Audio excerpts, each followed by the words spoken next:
Kasi nga, ito po, no, may paratang po na nag-charge yung mga BFP officials, charging applicants from 400,000 to 800,000 each just to get into the bureau. So because of this, napakalaking pera po ito. May kakulangan ba ngayon sa mga nagtatrabaho sa BFP? Dahil po, baliktad na, imbis na kumita ka kasi nagtatrabaho ka, ikaw ngayon ang magbabayad para makapasok ka pa pala dyan sa BFP. So paano pong estado ng ating mga bumbero? I mean, may kakulangan ba kayo sa mga bumbero? At ito ba ay itong ganitong kalakang halaga? Siyempre, babawiin po yan eh. Ano ba ang nakita nyo po dito sa investigasyon po na ito? So yan po, no, ongoing pa naman ang investigasyon dyan at hindi naman buong Pilipinas yan. May ilan lamang na mga riyon at ilan lamang ang may alleged na tiwaling ginagawa. Pero sabi nga namin na even one officer is one too many, kaya talagang iniimbestigahan namin yan at meron na tayong inaantay na paglilitis dyan.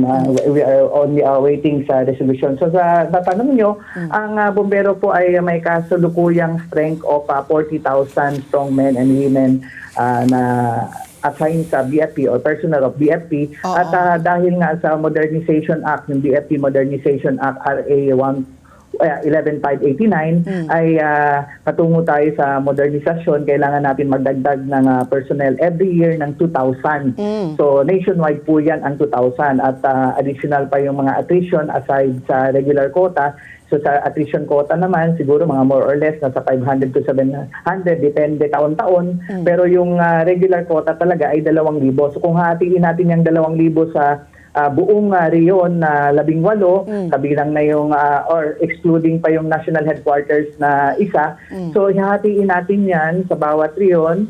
So sabihin natin na sa bawat region mayroong quota na para sa aplikante ng bombero mga 100, ranging from average ng 100, 200 hanggang 250 per region para ma-divide yung kabuuan na 2,000 karagdagan taon-taon sa bahagi po ng aming modernization na ginagawa sa additional manpower.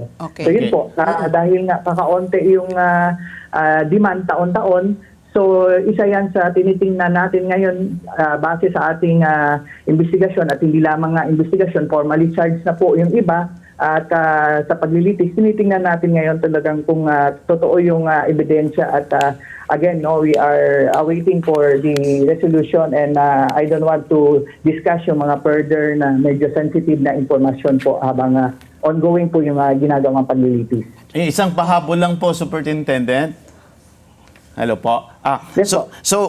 May nakakabahala lang po yung nababasa kong comments kasi like say for example, yung may report na ginawang sindikato ang BFP, it has grown into a 15 billion a year enterprise and this system daw has been in effect for 20 years. Ano po ang masasabi po natin, Superintendent, sa publiko, lalo na po kayo ang spokesperson na somehow ay mabibreak, kung sakali mang may ganitong balita, ay mabibreak ang sistemang ganito po sa BFP. Salamat po.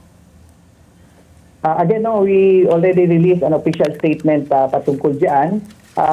Ang aming mandato na magligtas ng buhay at ari-arian ay masasabi natin karamihan pa rin ang nagsisilbing tapat, mahusay at walang hinihintay na kapalit. At masakit dahil nadudugisan ang ilang tiwaling ng ilang mga patiwaling kasamahan namin. Kaya kami po ay talagang seryoso sa pakikipaglaban sa anong mga uri ng katiwalian.